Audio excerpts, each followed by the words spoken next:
Xfinity Mobile operates as a mobile virtual network operator, or MVNO, which means it uses Verizon's network infrastructure and towers to provide service to its customers. When you experience no service issues, there are three main areas to systematically diagnose: your SIM card, your APN settings, and signal coverage problems. First, let's examine SIM card issues. Your SIM card contains essential components that connect your device to the network. Problems can occur with both physical SIM cards and eSIM profiles. Next, check your APN or access point name settings. These are critical network configuration settings that tell your device how to connect to Xfinity Mobile's network. Incorrect APN settings are a common cause of service issues. Finally, consider signal and coverage issues.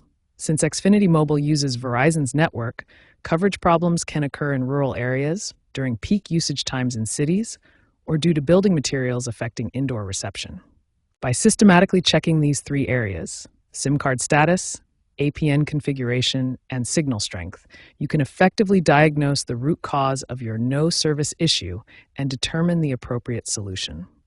When your Xfinity mobile device shows no service, follow this proven troubleshooting hierarchy.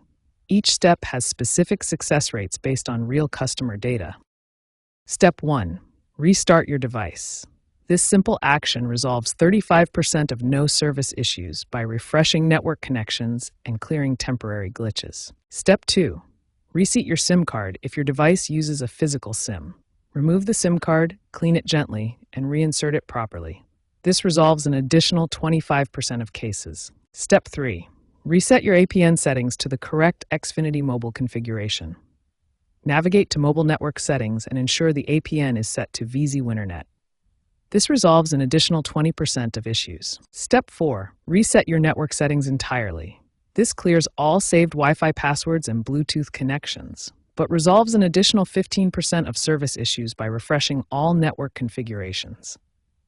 For iPhone users, ensure your carrier settings are up to date, especially after iOS updates. Go to Settings, General, About. If an update is available, you'll be prompted to install it automatically. If these steps don't resolve the issue, the problem may be hardware-related, requiring professional repair or device replacement. Contact Xfinity Mobile support for network outages or account-specific problems.